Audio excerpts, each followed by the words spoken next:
Nos Estados Unidos, a pena de morte é usada em vários estados e foi usada desde a época da colonização americana. No resto do mundo, mais de 50 países mantêm a pena de morte para punir crimes comuns, enquanto alguns países executam prisioneiros apenas em casos em que o crime é mais grave.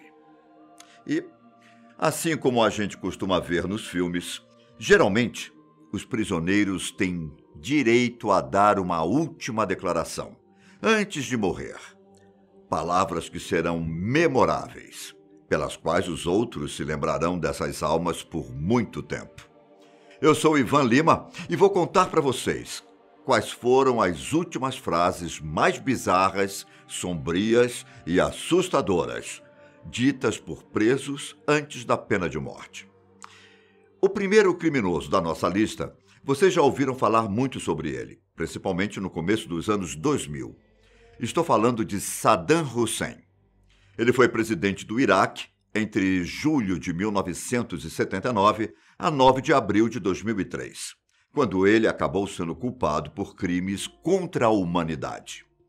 Hussein foi uma das principais lideranças ditatoriais no mundo árabe. E se formos listar todos os crimes que ele cometeu, eu poderia passar o dia inteiro contando detalhes sobre suas crueldades.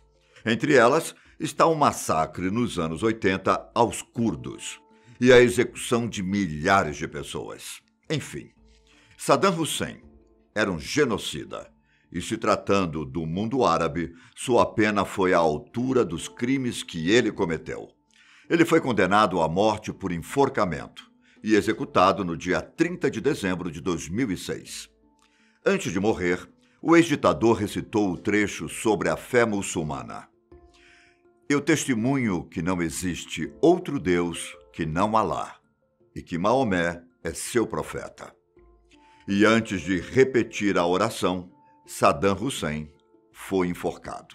Eileen Wuornos, uma prostituta americana e uma das serial killers mais famosas dos Estados Unidos, foi condenada por 7 assassinatos entre 1989 e 1990.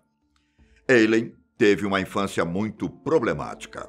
Ela foi abandonada pela mãe quando ainda era criança. Já seu pai, um psicopata, foi preso em 1969 e acabou se matando na cadeia. Aos 12 anos de idade, ela estava envolvida com drogas e sexo e pouco tempo depois se tornou prostituta. Seus crimes começaram em 1989. Segundo ela relatou, todos os seus assassinatos foram em legítima defesa. Para a justiça, ela era uma serial killer, tanto que recebeu 6 penas de morte. No final do seu julgamento, Eileen demitiu seu advogado, desistiu de todos os recursos e pediu para que sua execução acontecesse o mais rápido possível. Ela foi executada por injeção letal em 9 de outubro de 2002. E suas últimas palavras foram as seguintes: só quero dizer que eu vou voltar, como no filme Independence Day, com Jesus, dia 6 de junho, como no filme, com uma grande nave-mãe. Eu vou voltar. Agora vou contar o caso de um homem que se inspirou no slogan de uma marca conhecida em todo o mundo. No ano de 1976, Gary Gilmore roubou um posto de gasolina e acabou matando um homem na cidade de Orem, em Utah. No dia seguinte, ele repetiu seu crime, só que dessa vez em um motel. Depois de anunciar o assalto, ele matou brutalmente o gerente do estabelecimento. Durante a ação, ele acidentalmente atirou em si mesmo, e as marcas de sangue deixadas para trás fizeram com que ele fosse rapidamente capturado. Gilmore foi sentenciado à morte e escolheu ser executado por um pelotão de fuzilamento, mas disse que a execução tinha que acontecer o mais rápido possível. No dia 17 de janeiro de 1977, Gilmore disse as seguintes palavras antes de morrer: Just do it. Essa frase te lembra alguma coisa? Te lembra alguma marca? Em tradução livre, A frase significa apenas faça. Algo nesse sentido. Depois de dar sua declaração, Gilmore foi morto a balas. Em 1988, a Nike fez uma campanha com o famoso slogan Just Do It. Se tornando uma campanha muito bem sucedida, o slogan se espalhou por todo o mundo e é usado até hoje. A revelação da inspiração foi feita pelo próprio criador, Dan Whedon, que apresentou a ideia para a Nike. E você? Tinha a ideia de que o slogan da Nike tinha sido inspirado nas últimas palavras de um assassino? Também temos o caso de Johnny Frank Garrett. Ele foi considerado culpado de estuprar e assassinar uma freira de 76 anos em 1981.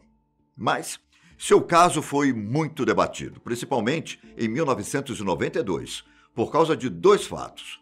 Um deles era de que, na época do crime, Johnny tinha apenas 17 anos de idade. O outro era de que ele era deficiente mental. Até o final do julgamento, ele sempre se declarou inocente. E, de acordo com a defesa, havia falhas na comprovação da autoria do crime, já que a perícia descartou amostras do esperma colhido na vítima. Havia muita especulação de que Johnny fosse inocente e, mesmo assim, a Suprema Corte acabou decidindo por sua execução, que aconteceu no Texas em 2 de novembro de 1992. Na sua última declaração, Johnny disse o seguinte: "Gostaria de agradecer à minha família por me amar e cuidar de mim. E o resto do mundo pode beijar minha bunda." Em 2002, as execuções de doentes mentais nos Estados Unidos foram declaradas inconstitucionais. E em 2005, proibiram as execuções de menores.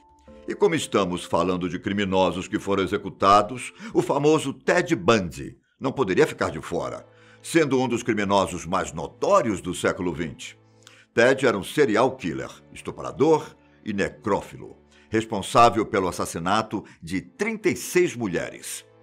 Ted era muito mais que um assassino comum. Com olhos azuis e cabelos escuros, o rapaz estava sempre arrumado e esbanjava simpatia, o que ajudava na hora de seduzir suas vítimas. Seus crimes começaram em 1974 e, pelo que se sabe, a última pessoa que ele matou foi em 1978. O mais curioso do caso de Ted Bundy é que ele se defendeu nos julgamentos e, por se mostrar muito seguro, recebeu elogios e uma legião de admiradoras. Depois de várias apelações, Bundy acabou sendo eletrocutado em 1989. Para sua última refeição, ele pediu bife, ovos, pão e café, mas se recusou a comer, alegando que não estava com fome. Na sua última declaração, antes de morrer, Ted disse o seguinte: "Jim e Fred, eu gostaria que vocês dessem meu amor à minha família e amigos." Jim Coleman era um dos seus advogados e Fred Lawrence era um ministro metodista que rezou com Ted durante a noite anterior à sua morte. Ambos acenaram com a cabeça, apesar de Ted ter sido acusado de mais de 30 assassinatos. Estima-se que ele tenha matado, na verdade, mais de 100 pessoas. Outro assassino notório que não poderia ficar de fora é Andrei Chikatilo, mais conhecido como o açougueiro de Rostov. Nascido em 1936, numa pequena cidade ucraniana, Andrei não teve uma vida fácil e cresceu assombrado com a história de que seu irmão foi assassinado e comido por pessoas que passavam fome durante o Holodomor, nome atribuído à fome causada por Joseph Stalin no comando da União Soviética. Além disso, Andrei tinha diversos problemas nas genitais e no trato urinário, o que lhe causava disfunção erétil e, consequentemente, frustrantes tentativas de experiências sexuais. Não que isso justifique seus atos, mas para muitos especialistas, a história de vida de Andrei influenciou a criar o monstro que ele se tornou. A primeira vítima de Andrei foi uma garota de 9 anos, que teve o corpo mutilado e seus restos mortais abandonados numa floresta. Depois, mais e mais vítimas vieram, entre crianças e prostitutas, todas sendo mortas com o mesmo padrão. O caso de canibalismo do seu irmão parece também ter motivado Andrei, já que a maioria dos corpos tinham marcas de mordidas. Andrei foi preso em 20 de novembro de 1990 e confessou ter matado 56 pessoas, embora apenas 52 tenham sido encontradas. No seu julgamento, Andrei se referiu a si mesmo como um aborto da natureza, uma besta louca, ao qual só restava a condenação de pena de morte, o que seria até pouco para ele. Andrei sabia o que ele realmente era e não hesitou em aceitar a pena de morte. Antes de morrer, as últimas palavras de Andrei foram as seguintes: "Não exploda meu cérebro. Os japoneses querem comprá-lo." Mas não adiantou muito, pois ele foi executado em fevereiro de 1994 com um tiro na cabeça. Essas foram as últimas declarações de pessoas que foram condenadas à morte, de notórios assassinos em série a uma possível condenação injustificada. E para você, qual delas foi a mais importante? Eu me despeço por aqui. Até a próxima. Tchau.